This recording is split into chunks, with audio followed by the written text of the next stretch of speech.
the child in the photo. I never thought I'd be the guy caught between the past and the future. But life always finds a way to humble you at the worst possible moment. I met Vi 3 years ago. We were in love for over a year until she abruptly broke up with me. No explanation, no goodbye. She blocked my number, vanished from social media, and disappeared like she had never existed. I tortured myself for months, trying to figure out what I'd done wrong. Did she meet someone else? Was it my fault? Her family?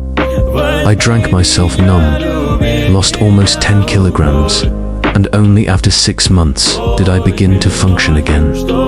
Then I met Jo. Sweet, quiet, dependable. Unlike Vi, she didn't burn with passion, but she offered peace, real peace.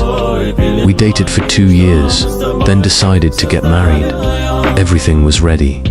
Wedding invitations printed, dress fitted, families happy. I thought I had finally moved on, but life, it hates stability. That night, I attended a friend's wedding.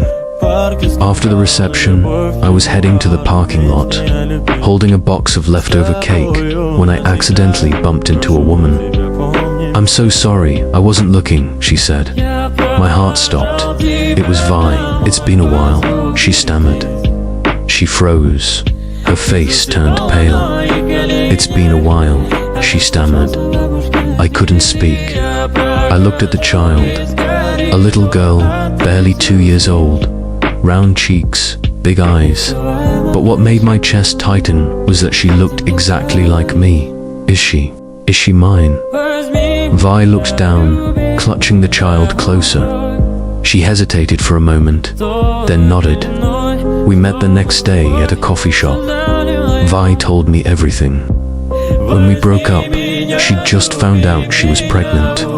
Panicked, she turned to her mother, the same woman who had always disapproved of me for being too dreamy, too unstable. Her mother told her not to tell me, that I wasn't ready to be a father. Vi moved away, cut all contact, and raised our daughter alone. "I thought I could do it," she said, voice shaking. "I did it, until I saw you yesterday. You didn't think I had the right to know. I thought you had someone else already. I saw you post photos with her. I didn't want to get in the way. I didn't know what to say. My mind was a storm: anger, guilt, fear, confusion. I was getting married.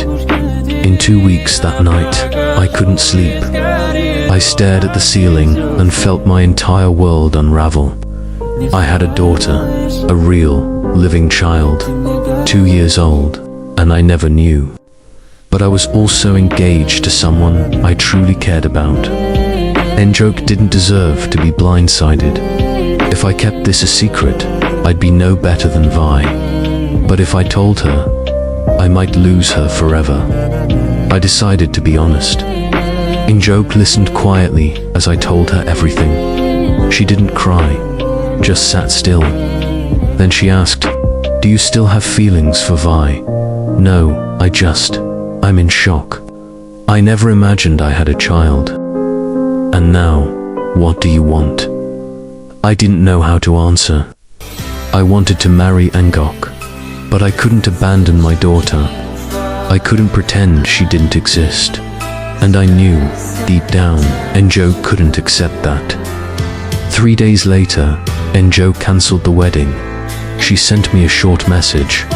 "I don't blame you, but I'm not strong enough to start a family with someone whose heart is still torn between now and then." I started visiting my daughter. Her name's Go. That's what Vi named her. At first, she was scared of me, didn't want to come near. But after a few weeks, she started to smile at me, poke my nose, and laugh. I bought her stuffed animals, read bedtime stories, took her to the park. I learned how to change diapers, feed her, rock her to sleep. I became a part of her world. And strangely, I felt whole. I didn't get back with Vi. Too much had passed between us. But I no longer hated her. Being a single mother was hard. Hiding the truth was even harder. I understood now, though I didn't agree with her decision. I understood it. Today, I no longer see marriage as a ceremony, but as a journey. One that demands honesty, courage, and the strength to live in the light even when your past tries to pull you into the shadows. I once blamed Vi for keeping my daughter a secret. But if I were in her shoes, would I have done differently? I used to think a child would ruin everything. But in truth, she gave me purpose.